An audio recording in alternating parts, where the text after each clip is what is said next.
Like, I love when people line up for an airport. You've never heard, Jeremy, please get on the plane, we can't take off. They're either gonna take off without you, or you're still gonna get on the plane. Like, you have a seat, they know you're there. And people all line up like half hour early, well, especially like the business class people, and then you get to walk by them, and that's where you leave your farts. It's so great. And you just look at them in the face like, congratulations, you sat down for a very long trip of sitting down faster than I did. Even to just talk about it just boggles my mind. Like, you just want to look at these people and be like, what? Why? So, nothing you can do about it. And it's kind of funny. That's why I like doing it. I love just having fun with those people. Not making fun of them, just having fun with them.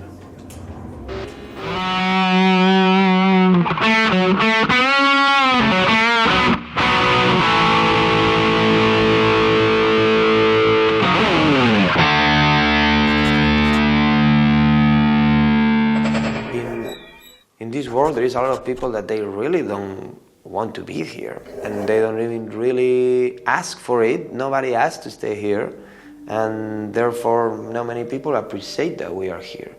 So then you have really bad people around.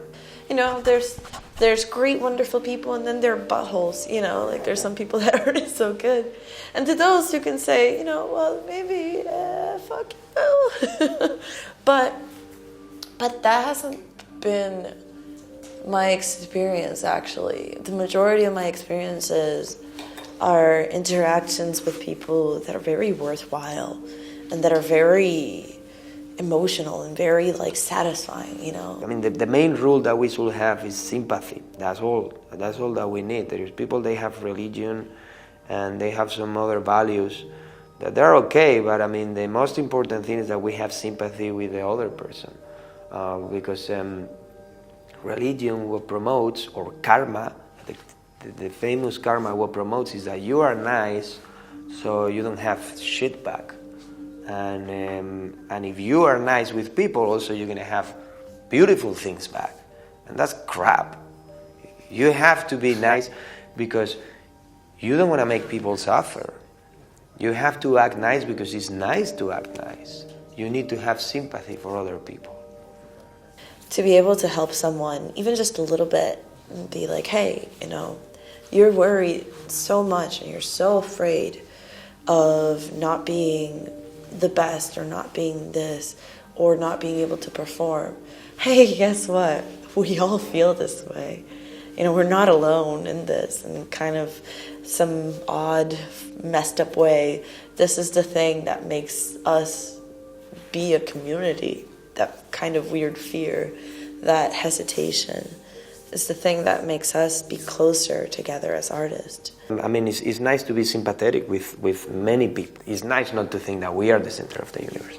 But I think that if we think that we are the center of the universe and we think that we are the most important thing in this world and we love ourselves, that's when we can actually be nice with other people and love other people. Most of the time when assholes and people that are horrible people, they have a lot of problems of self-esteem. Even they don't show it, I'm pretty sure that they don't really appreciate what they have between their eyes, you know.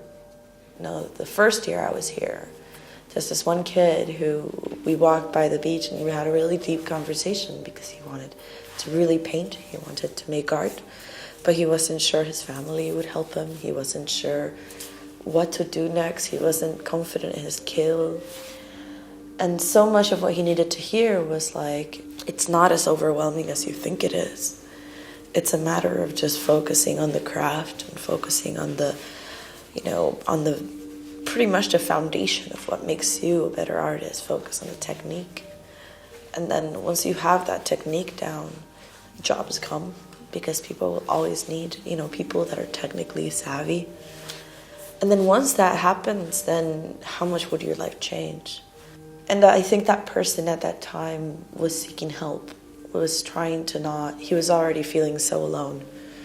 And the problems that he was facing was so much larger than he could, you know, figure out on his own. And we all have been in that position.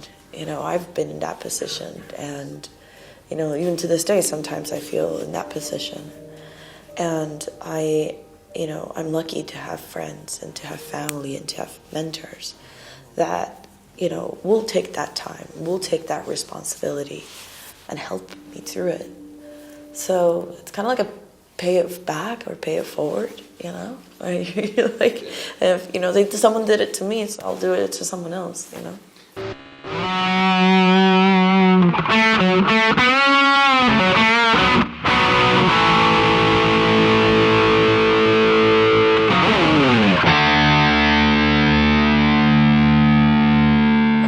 One of the things that was one of the confessions is I get depressed, like, not me, yeah, I do too, but like all artists seem to have the same problem. I get depressed a lot or something like that, and that's totally normal. I even read a book where it was written in the early 1800s that said the same thing. Like, I'm an artist, I get depressed a lot, and it's okay because of this. I'm sure everyone gets depressed, or depressed probably is a strong word, but really upset from, I get really upset sometimes, and for no reason. It's just, as an artist, you're feeling down. And there's a book that I was reading, forgot the name of it, but there was a chapter called Temperament. And we as artists, and I don't mean just painters and drawers, just in general, very creative from the heart people, we're blessed with this certain sensibility to the world where we see a little bit further than other people do. And that's what inspires us and moves us to create what we create. It also gives us a chance to experience things more deeply, more like if you're happy from the bottom of your heart. You're like, the sky is not just blue, it's so blue. You can't even contain it. Or if you're really sad, you get to the point of depression. And my opinion on that is because artists have their fingers in the soul and the life that's around them. I mean, I look at sunset colors and I just see these incredible transitions that I want to copy. And I was saying, like, sometimes you're just sitting on a park bench and you see two birds like bump into each other and like, ha! And the feathers go in a weird direction that actually makes a really nice composition. And you're like, that was awesome. But then you look around and you see a bunch of other people just going through their day or looking at their phone. And it makes you incredibly depressed because you're so aware of all the beauty in the world and all the like amazing undercurrents that align in nature or in sociality or in human interaction, that you're also incredibly aware of the shit, of the gross, of the bad, of the evil. And so that sort of awareness is instilled in artists because they're always looking and seeing the great and the bad. So yeah, you always surround yourself with like-minded people, which is good because they're usually pretty aware. I think the guy said from that book, from that chapter, your artistic depression is the price that you pay for the immense pleasure that you're able to experience in life, you know? And I think it's so true. And he was also, what I like, what he said that your responsibility is to basically accept those moments when you're feeling down and learn how to deal with them, because they're gonna come no matter what. Occasionally you'll get there. You just need to know how to deal with it. So if going for a run or making dishes or like whatever, go for a walk with a dog, whatever tickles your fancy, just do something else.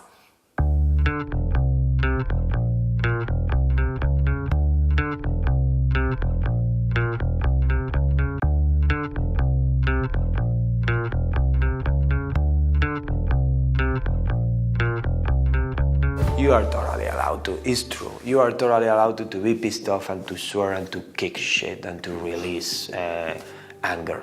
Absolutely. You are totally allowed to. But sometimes that release of energy leads into happiness because you actually need it. So it's good. It's good. I don't get... That's one thing that I've noticed I don't.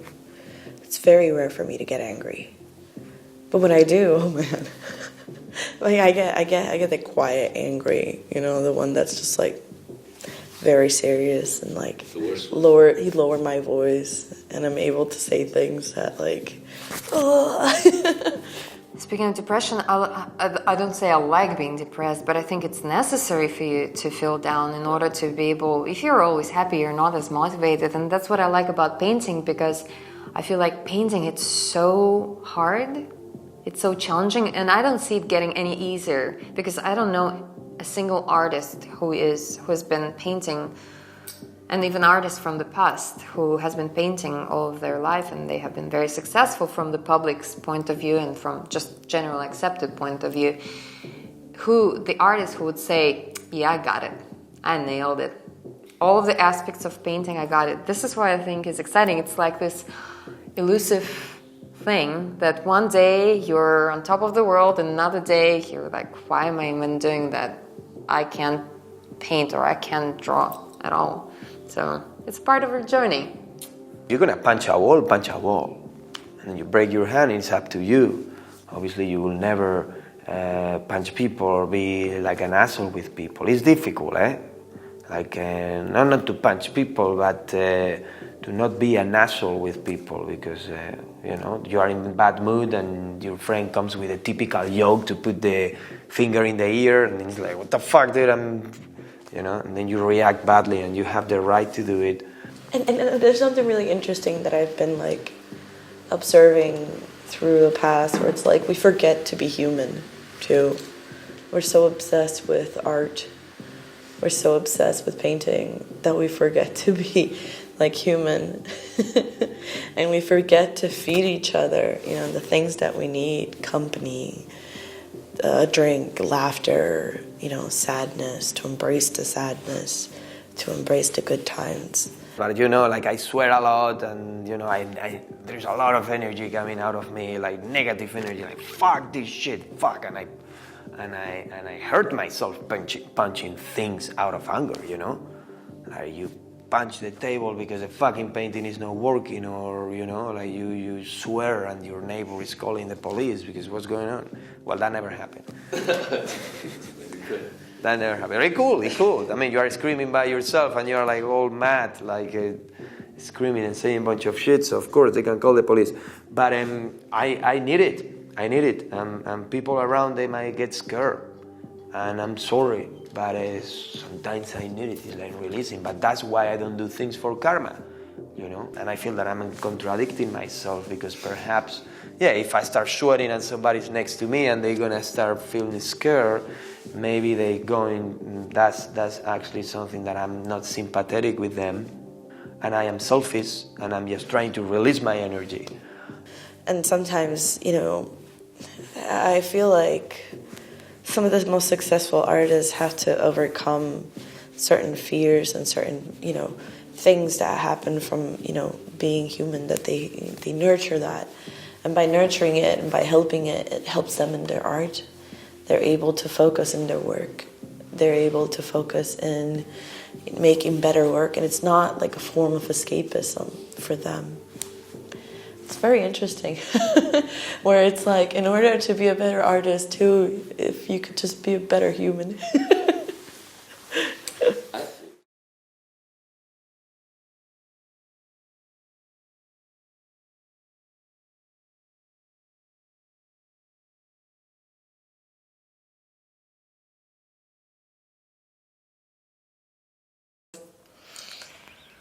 Fascinating how we are all connected, and how people doing the same thing. Like, for example, the first day, Alberto and Phil, they both had valid opinions, but completely opposite. And I think this is why this workshop is good, because you have so many people, human beings with completely valid but different outlooks on life. You can learn so much in such a short period of time. Just keep your eyes open. Be aware. Be aware. Be aware. What I'm saying is that the sympathetic is something that we also always have to keep in mind, and it should be our main rule when we live in this world among humans and animals, but we cannot always have it there. We cannot be saints, We are humans. And I think that's important pretty much on any kind of human interaction, whether it's artistic or just human in general. to be like, oh, you know, I feel for this person, because if I were in their shoes, how would I feel? Empathy is important, man. Aware of the world around you also means that we're aware of other people, and it's that put yourself in their shoes, and so many people can't do that, and that's probably one of the most important things to me is just being aware, which involves all those things we talked about, which is also probably the most depressing thing to me, because there's so many people who aren't, and you can't change them. You can't. And this is, again, we go back to being more depressed than others. When you're upset, you're upset. Let yourself be angry. You can try and inspire them a little bit, which is maybe that's what I'm trying to do with my painting in the long run, hopefully, but there's not much you can do to change most people. Most people don't change that much, but awareness, and the people who are aware are usually wonderful people. If not, they don't have to be good, but they can just be incredible, just who understand a lot of things.